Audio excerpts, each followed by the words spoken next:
नमस्कार विद्यार्थी मित्रांनो, आज आपण reproduction in the lower and higher animal संदर्भामध्ये चर्चा करत आहोत. Today we are going to start discussing about the breast cancer, स्तनांचा कर्करोग हे बघणार आहोत. So initially what kind of the symptom it has, कोणत्या प्रकारचे सिम्पटम्स तिथे दिसतात आपल्याला त्याबद्दलची चर्चा करू. The first symptom of the breast cancer is a lump in the breast. म्हणजे ब्रेस्ट मध्ये म्हणजे स्तनांमध्ये गाठ झालेली दिसून येईल, और अंडर आर्म किंवा काखेमध्ये किंवा काखेच्या आजूबाजूला आर्मपीटच्या संदर्भामध्ये तिथं आपल्याला गाठ झालेली दिसून येईल. This is the first symptom of breast cancer. Second one, ही जी लंफ किंवा गाठ किंवा गुठळी तयार झालेली आहे ही पेनफुल असते का? नसते. Lump is painless. ओके. त्यानंतर swelling of all are the part of the breast. आता ह्याच्यामध्ये स्तनांवर, कंप्लीट स्तनावर सूज येते, नसेल तर पार्ट ऑफ द ब्रेस्ट सुजलेला दिसतो, एक सम ऑफ द पार्ट, कुठेतरी छोटासा पार्ट सुजलेला दिसतो. त्याच्यानंतर स्किन मध्ये इरिटेशन झालेलं दिसतं. Breast or the nipple pen, breast मध्ये किंवा निपल मध्ये पेन होतो. निपल रिट्रॅक्शन होतं म्हणजे खालच्या दिशेने झुकल्यासारखं वाटतं. तसेच त्याला रेडनेस येतो. ठीक आहे बेटा. ही इथे आपल्याला changes in the skin texture म्हणजे दिसतं आपल्याला. त्याच्यानंतर discharge from the nipple, nipple मधून फ्लुइड बाहेर पडताना दिसतं. तसेच टिपिकल फुलनेस अँड पकरिंग असे आपण म्हणतो त्याला, ही इथं थोडस एक ॲबनॉर्मल स्किन टाईप बनणे. त्यानंतर इथं रिट्रॅक्शन किंवा इंडेंटेशन ऑफ निपल असे म्हणतो, जे निपल आपल्याला इथं दाखवलं गेलेलं आहे बेटा, की ॲरो दाखवलाय खालच्या दिशेनं. अशा पद्धतीनं याला निपलचं रिट्रॅक्शन असे म्हणत असतात. तसेच स्केलीनेस, ड्रायनेस होतं. त्यानंतर थिकनिंग ऑफ द निपल, निपलचं थिकनेस वाढतं, जाड होतात. ब्रेस्ट स्किन सुद्धा जाड होते आणि त्यातून डिस्चार्ज म्हणजे फ्लुइड बाहेर पडताना आपल्याला दिसून येतं. ही सगळी लक्षणं ब्रेस्ट कॅन्सरची असू शकतात. ओके. मग आता आपल्याला एक्झॅक्ट चेक करायचं आहे ते काय आहे. मग त्यासाठी आपल्याला डिटेक्शन करणं, डायग्नोसिस करणं अत्यंत गरजेचं आहे. मग त्यासाठी दवाखान्यात गेल्यानंतर मॅमोग्राम म्हणजे मॅमरी ग्लँडचा एक्सरे काढला जातो. त्याच्यानंतर अल्ट्रासाउंड प्रोसेस केली जाते. त्याच्यानंतर MRI केलं जातं. ठीक आहे. त्यानंतर बेटा बायोप्सी आणि ब्लड टेस्ट. बायोप्सी बद्दल आपण अगोदरच्या व्हिडिओ लेक्चर मध्ये बोललोय. It is the removal of the tissue or the part of the tissue or the cell for the examination. Microscopic examination साठी ते काढणे होय. ठीक आहे. तर अशा पद्धतीने एवढ्या काही सगळ्या टेस्ट केल्या जातात बेटा. एवढ्या सगळ्या टेस्ट आहेत. मॅमोग्राम आहे. MCQ साठी हे विचारलं जातं की वेगवेगळ्या प्रकारच्या टेस्टची नावं सुद्धा आपल्याला लक्षात ठेवायची आहेत, कारण काही प्रश्न त्यावर सुद्धा असतात. मॅमोग्राम, अल्ट्रासाउंड, MRI. आता याला MRI ला मॅग्नेटिक रेझोनन्स इमेजिंग असे म्हणतात, मॅग्नेटिक रेझोनन्स इमेजिंग असे म्हणतात. या सगळ्या गोष्टी विद्यार्थ्यांना ब्लड कॅन्सर आपल्या ब्रेस्ट कॅन्सर मध्ये केल्या जातात. मग आता याला ट्रीटमेंट काय? Finally we should understand, we should detect that there is a breast cancer. So what kind of the treatment should be applicable? तर इथं आहे रेडिएशन थेरपी करा, म्हणजे particular part of the breast or the body need to be radiated with the highly highly effective type of the radiations त्याच्यावर टाकायचे, त्याला radiation therapy म्हणतो. या थेरपीमुळे होईल काय? या थेरपीमुळे जी काही सेल आहे जी अफेक्टेड आहे ती अफेक्टेड सेल डिस्ट्रॉय होईल. ठीक आहे. त्यानंतर chemotherapy, various type of chemical should be used in the form of the tablet और मेडिसिन. त्यानंतर लंपेक्टॉमी. लंपेक्टॉमी MCQ साठी अत्यंत गरजेचा नीट असेल, CET असेल. म्हणजे काय करणे की लंपला रिमूव्हल करून टाकायचं, जी गाठ आहे ती रिमूव्हल करून टाकायची. आता कॅन्सर बी अनेक प्रकारचे, 100 प्रकारचे कॅन्सर आहेत बेटा. त्यापैकी 2 मेजर आहेत, ते म्हणजे त्यांना वर्गीकरण केले 2 मध्ये. एक म्हणजे विद्यार्थ्यांनो मॅलिग्नंट आहे आणि दुसरा नॉन मॅलिग्नंट आहे. तर मग त्यापैकी मॅलिग्नंट जो असतो तो डेंजर असतो, तो स्प्रेड होतो जलद गतीनं, पण हे नॉन मॅलिग्नंट आहेत ते होत नाहीत, तर ते लोकलाइज्ड असतात. लंपेक्टॉमी म्हणजे लंप काढून टाकणे, रिमूव्हल. आणि मॅमोप्लास्टी करणे. मॅमोप्लास्टी म्हणजे सुद्धा रिमूव्ह करणेच होय, किंवा त्याला पर्यायी प्लास्टिक सर्जरी करणे सुद्धा मॅमोप्लास्टी असे आपण म्हणतो. तर these are the treatment also need to be keep in your mind for the exams like competitive type. Competitive type exam मध्ये हे लक्षात ठेवणं गरजेचं आहे. ठीक आहे बेटा. आता विनिंग एक प्रोसेस आहे. तुम्ही ऐकलं असेल कधी, लहान बाळाला 6 महिने होईपर्यंत आईचं दूध पाजलं जातं आणि 6 महिन्याच्या नंतर त्या आईच्या दुधाच्या ऐवजी रिप्लेसमेंट केली जाते आईच्या दुधाची, आणि रिप्लेसमेंट करून त्याला फूड जे लाईट असतं, जे इझिली डायजेस्टेबल असतं, असं फूड त्या बाळाला कंझ्युम करायला दिलं जातं. हे बोललोय मी सहज, बऱ्याच जणांना माहिती आहे. It's a part of our study, part of the chapter. तर अवघड काहीच नाही ना. विनिंग म्हणजे काय? मदरचं जे मिल्क आहे ते रिप्लेस केलं जातं हळूहळू हळूहळू बाय सॉलिड फूड दिलं जातं बाळाला. झालं. यालाच विनिंग असे म्हणतात. आता वेगळं काय सांगू? मग आपली इंग्रजी थोडीशी पक्की पाहिजे. Mother's milk replaced gradually by solid food. बाळाला ते सॉलिड स्वरूपाचं फूड दिलं जातं आफ्टर सम टाइम, आणि we call them the particular process is the weaning. आणि ती प्रोसेस म्हणजे विनिंग प्रोसेस आहे. आलं लक्षामध्ये? चलो आता जाऊ बेटा पुढे. Puberty or sexual maturity in the male. Male मध्ये सेक्शुअल मॅच्युरिटी कशी येते, कधी येते, काय चेंजेस होतात, what kind of the changes takes place there due to which the male become sexually matured. काय घडतं? पहिलं, first of all we just try to understand the meaning of the word puberty. Puberty means काय? एकदम slowly आणि silently सगळ्यांनी लक्षात घ्या. Puberty म्हणजे एक एज आहे, एक वय आहे, at which the reproductive system become functional. म्हणजे त्या मेलची रिप्रोडक्टिव्ह सिस्टीम ज्या एज मध्ये फंक्शनल बनते, that particular period or the particular age is the puberty age. ते कोणतं एज आहे? Puberty age. त्यानंतर आता त्या जे मेलचे सेक्स ऑर्गन्स आहेत बिगिन टू प्रोड्यूस, म्हणजे त्या सेक्स ऑर्गननं सुरुवात केलेली आहे. कशाची बेटा? गॅमिट तयार करायला सुरुवात केलेली आहे आणि हार्मोन्स तयार करायला सुरुवात केलेली आहे. There is a 2 important type of the processes are carried out by these sex organ.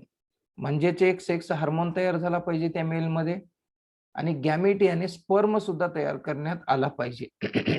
जर हे होत असेल तर मेल बिकम सेक्शुअली मॅच्युअर्ड किंवा प्युबर्टी. पुढे In male, onset of the puberty occur at the age 12 to 15 year. आता प्युबर्टीचा as male मध्ये किती आहे, म्हणजे सेक्शुअली त्याचे ऑर्गन कधी फंक्शनल होतील आणि गॅमेट आणि सेक्स हार्मोन तयार करणं त्याची रिप्रोडक्टिव्ह सिस्टीम कधी सुरुवात करेल, तर एज 12 ते 15 इयर. ओके. त्यानंतर under the influence of the testosterone मग त्याच्या बॉडीमध्ये टेस्टोस्टेरॉन नावाचा हार्मोन तयार व्हायला सुरुवात झालेला आहे. Testosterone is produced by the Leydig cell. Leydig cell नावाच्या एका सेल्सनं तो प्रोड्यूस केलेला आहे. ओव्हर आपल्या टेस्टीज मध्ये होता तो, सेमिनिफेरस ट्युबलच्या गॅप मध्ये प्रेझेंट होता तो. And that testosterone hormone normally responsible for the secondary sexual character of the male reproductive system किंवा मेल. सेकंडरी सेक्शुअल कॅरेक्टर कोणते आहेत ते? मिशी येणे सेकंडरी सेक्शुअल कॅरेक्टर, दाढी येणे secondary sexual character, masculine body तयार होणे सेकंडरी सेक्शुअल कॅरेक्टर, आवाजामध्ये चेंज होणे सेकंडरी सेक्शुअल कॅरेक्टर. म्हणजे these are the secondary sexual characters are developed or influenced by the hormone testosterone. ठीक आहे बेटा. तर हेला म्हणायचं ही सगळी कंडिशन जी आपण आता बोललो ती जर एखाद्या मेल मध्ये आढळली तर इट मीन्स दॅट की the male become mature and able to produce the child.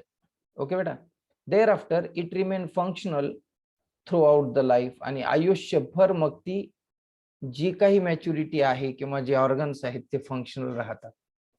याला म्हणायचं प्युबर्टी मेल मधील किंवा मेल मॅच्युअर झाला हे त्याची लक्षणं. बऱ्याच गोष्टी त्यात कळल्या. फिमेलच्या बद्दल बघू. सेम वाक्य तर तेच आहे. The reproductive system become functional. इथं सुद्धा रिप्रोडक्टिव्ह सिस्टीम फिमेलची फंक्शनल बनते. It is characterized by onset of the menstrual cycle. पण इथं मेल मध्ये आणि फिमेल मध्ये फरक काय की मेल मध्ये secondary sexual character can decide करतात की मेल मॅच्युअर आहे. फिमेल मध्ये तसं नाही. फिमेल मध्ये जे सेक्शुअल मॅच्युरिटी आहे ती मॅच्युरिटी कॅरेक्टराइज केली जाते ऑनसेट. ऑनसेट म्हणजे चालू होणे. Menstrual cycle also called as a menarche. त्यालाच आपण मेनार्क असे सुद्धा म्हणतो. तर ती चालू झाल्यावरच फिमेल सेक्शुअली मॅच्युअर्ड झाली असं कन्सिडर केलं जातं. Menarche is usually occur at 10 to 14 year. आता हे जो इयरचा एज आहे तर ते एज डिफरंट बुक मध्ये डिफरंट दिलेला आहे. ठीक आहे बेटा. तर स्टेट बोर्डचा अभ्यास करणाऱ्यांनी जस्ट इथंच फोकस करावं आणि एनसीईआरटीच्या बुक मध्ये तारीखेमध्ये थोडासा तारीख म्हणण्यापेक्षा वयोगटात फरक येतो. ठीक आहे. However, unlike the male, the mature female show cyclic changes in their reproductive system. Reproductive system मध्ये फिमेलच्या काही सायक्लिक चेंजेस दिसतात. Cyclic changes. आणि that cyclic changes is the menstrual cycle. त्यालाच आपण मेन्स्ट्रुअल सायकल असे म्हणतो, मासिक पाळी असे म्हणतो. तर हे सगळं त्यांच्याकडे सायक्लिक 13व्या वर्षापासून 10 वर्षापासून ते 14 वर्षापर्यंत कधी पण सुरुवात होऊ शकेल. तर त्याला खूप असे फिजिकल, केमिकल, मेंटल, सायकोलॉजिकल असे रिझन रिस्पॉन्सिबल आहेत. 10 ते 14 एज का दिलं किंवा 12 ते 15 एज का दिलं, तर त्याला various type of the reason environmental आहेत, फिजिकल आहेत, मेंटल आहेत, सायकोलॉजिकल आहेत, हार्मोनल आहेत. Various type of reason responsible for that particular puberty in male and female. Okay. मग आता हे काय की फिमेल मध्ये काही सायक्लिक चेंजेस दिसतात त्यांना आम्ही मेन्स्ट्रुअल सायकल असे म्हणत असतो. दर 28 दिवसाला येणारी ही सायकल. ती जी cycle continue only up to menopause. जसं मेलचे सेक्शुअल ऑर्गन फंक्शनल झाल्यानंतर throughout the life continue राहतात, तसं फिमेल मध्ये हे जे काही मेन्स्ट्रुअल सायकल आहे किंवा हे जे चाइल्ड बिअरिंग कॅपॅसिटी आहे ती लाईफ टाइम कंटिन्यू असते का? No. The cycle continue only up to menopause पर्यंत ती सायकल कंटिन्यू असते. मेनोपॉज म्हणजे काय? Menopause is the ceasing of menstrual cycle, म्हणजे मेन्स्ट्रुअल सायकल स्टॉप होण्याचा एज. मेन्स्ट्रुअल सायकल बंद होण्याचा वर्ष. आणि this normally happen at the age of 45 to 50. ह्याच्या एज मध्ये सुद्धा वेगवेगळ्या पुस्तकात थोडेसे वेगळे वेगळे एजेस आहेत. तर 45 ते 50 वर्ष ह्या वयामध्ये मेनोपॉज फिमेलला येतं, म्हणजे मेन्स्ट्रुअल सायकल कायमस्वरूपी स्टॉप होते. आता याची डिटेल स्टडी आपल्याला पुढे आहे. ओके, पुढे. From the period of the menarche, मेनार्कचा पिरियड किती होता? 10 to 14 year. To the menopause, मेनोपॉजचा किती आहे? 45 to 50 इयर. मग हा जो पिरियड आहे का मधला, 10 ते 14 पासून ते 45-50 पर्यंतचा जो पिरियड आहे, that period is a reproductive age. मग मेनोपॉज ते मेनार्क ते मेनोपॉज जो आहे, तो जो पिरियड आहे, त्या पिरियडला मुलांना आणि मुलींना रिप्रोडक्टिव्ह एज असे म्हणलं जातं. ठीक आहे बेटा, चलो. The female is unable to bear the children. आता त्या मेनोपॉज नंतर, कारण मेनोपॉज का गरजेचा आहे, म्हणजे मेनोपॉज नसून मेनोपॉज गरजेचा कसा नाही, कारण त्यामध्ये काय होतं की ovary of that female is completely become non functional. ती नॉन फंक्शनल असते, म्हणजे ovary can not produce the egg, egg produce करत नाही. आणि एग नाही प्रोड्यूस झाला तर मग ते फर्टिलायझेशन कसं होईल? बरोबर आहे ना. तर त्यासाठी याला आपण म्हणतो की the female is the unable to bear the child, तिला चाइल्ड होऊ शकत नाही. मेनार्क असेल, मेन्स्ट्रुअल सायकल असेल आणि मेनोपॉज असेल, तिन्ही प्रकारच्या ज्या गोष्टी आहेत त्या कंट्रोल केल्या जातात गोनॅडोट्रॉपिक हार्मोन. बेटा gonado means sex organ, tropic means target. Sex organ target करणारे जे हार्मोन्स आहेत ते तिन्ही गोष्टींना कंट्रोल करतात, मेनार्कला, मेन्स्ट्रुअल सायकलला अँड मेनोपॉजला. ओके, चलो. आता चर्चा करायची मेनार्क आणि मेन्स्ट्रुअल. आपल्या मेनार्क आणि मेनोपॉज बद्दल आपल्याकडे थोडीशी माहिती आहे. Right now we are start moving to discuss in detail about the menstrual cycle or ovarian cycle. चलो. Menstrual cycle is the characteristic feature of the primate including human. Menstrual cycle जे आहे ते ह्युमनचं characteristics आहे. Menstrual cycle is the characteristics of the feature किंवा characteristic feature of the प्रायमेट्स, म्हणजे ज्याच्यामध्ये human येतात ते. इट इन्व्हॉल्व, आता त्या मेन्स्ट्रुअल सायकल मध्ये काय असतं नेमकं, आणि विशेष म्हणजे काय की मेन्स्ट्रुअल सायकल बद्दल इतकं अभ्यास, it's a part of our study, but we are not openly discuss on itself. It is not become the issue of the debate. डिबेटचा इश्यू बनतच नाही. आलं लक्षामध्ये? So we have a slowly आणि low pitched voice, आम्ही हळुवार आवाजामध्ये we can discuss about it.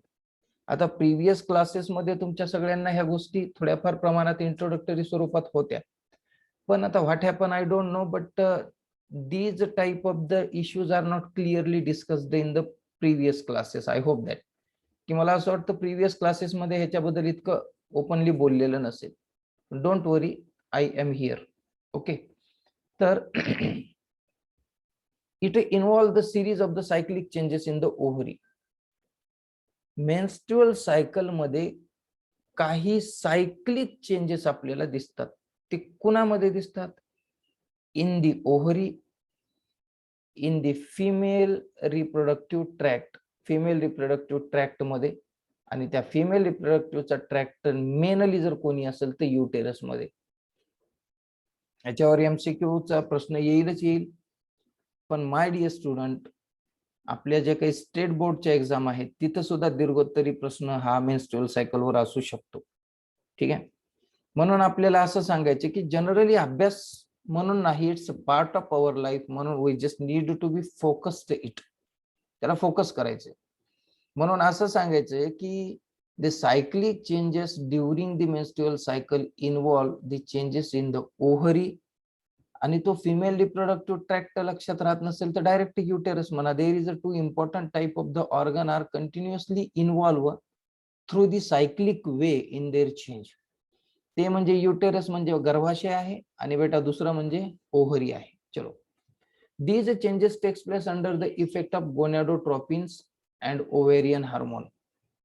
आता गोनॅडोट्रोपिन्स जे हार्मोन आहेत ते आणि ओव्हरीनं तयार केलेले hormone, these two type of the hormone can changes these things, त्या थिंग्सचे चेंजेस करतात. म्हणजे युटेरस मध्ये आणि ओव्हरी मध्ये जे चेंजेस होतात ते कुणामुळे होतात? There is a two type of the hormone under which the changes takes place. The first one is a gonadotropin. Gonado means sex हार्मोनला टार्गेट करणारे, सॉरी सेक्स हार्मोन बोललो, ऑर्गन म्हणायचं होतं. सेक्स ऑर्गनला टार्गेट करणारे hormone gonadotropin. Gonado means sex organ आणि tropin means target, त्याला target करणारे हार्मोन. मग कोण तयार करतं? तर ते हार्मोन तयार करतात पिट्युटरी ग्लँड. ओके, चलो. आणि त्याच्यानंतर ओव्हेरियन हार्मोन. ओव्हरी मधून आपल्याला माहिती आहे की मेनली प्रोजेस्टेरॉन सारखा हार्मोन असेल, तसेच त्याच्यानंतर इस्ट्रोजन सारखा हार्मोन असेल. These hormones are produced inside the ovary from the ovary. Okay, आणि हे मग हे सगळे बदल घडवून आणतात. The cycles are repeated periodicity of approximately 28 days. एक नॉर्मल लेडी आहे, विदाउट एनी कॉम्प्लिकेशन्स, तिला कुठली आजार नाही, काही नाही, मेंटली, फिजिकली, सोशियली ती फिट आहे, तर अशा लेडीजला अप्रॉक्सिमेटली 28 डेजला वन सायकल येते. म्हणजे 28 दिवसाची एक सायकल, मेन्स्ट्रुअल सायकल तिच्यात समजली जाते. 28 दिवस. The middle of each cycle is characterized by release of the an egg. आता मिडल म्हणजे किती? इफ सपोज दॅट 28 days हा मेन्स्ट्रुअल सायकलचा अवधी आहे. ओके बेटा, वन सायकलचा एक पिरियड आहे. त्या पिरियड मधले मिडल करा किती होते? सेंटर मध्ये 14. ठीक आहे बेटा. म्हणजे 14th डेला रिलीज ऑफ द एग, म्हणजे त्या ओव्हरी मधून एग रिलीज होतो 14th डेला. म्हणजे काय लक्षात आलं? समजा एक तारीख घेऊ, 1 तारीख आहे, 1 तारीख ते 28 तारीख एक मेन्स्ट्रुअल सायकल झाली. आता त्या 28 तारखेपासून पुढे 14 दिवस मोजायचे. त्या 14व्या दिवशी त्या 14th डेला एग रिलीज होणार. असा प्रत्येक 14th डेला एग रिलीज झालेला दिसून येणार. ठीक आहे बेटा, हे मिडल मध्ये, मेन्स्ट्रुअल सायकलच्या मिडल मध्ये. This egg in every cycle comes alternately from one of the two ovary. Ovary किती आहेत? राईट साइडला एक, लेफ्ट साइडला एक. तर राईट आणि लेफ्ट साइडच्या ओव्हरी मधून प्रत्येकी वेळेस एक एक, एकदा राईट साइड कडून पुन्हा लेफ्ट, पुन्हा राईट, पुन्हा लेफ्ट, अल्टरनेटली हे एग रिलीज होत असतात. The cycle release into 4 phases. आता ही जी सायकल आहे ती डिवाइड होते 4 phases मध्ये. ओके, आय होप दॅट की ते 4 phases आपण नेक्स्ट व्हिडिओ सेक्शन मध्ये डिस्कस करणार आहोत डिटेल मध्ये. आत्ताचा हा व्हिडिओ आपल्या सर्वांना खूप आवडला असेल नक्कीच, आणि बघितल्याबद्दल सर्वांचे अभिनंदन, आभार. Till then, good bye. God bless you all my dear child.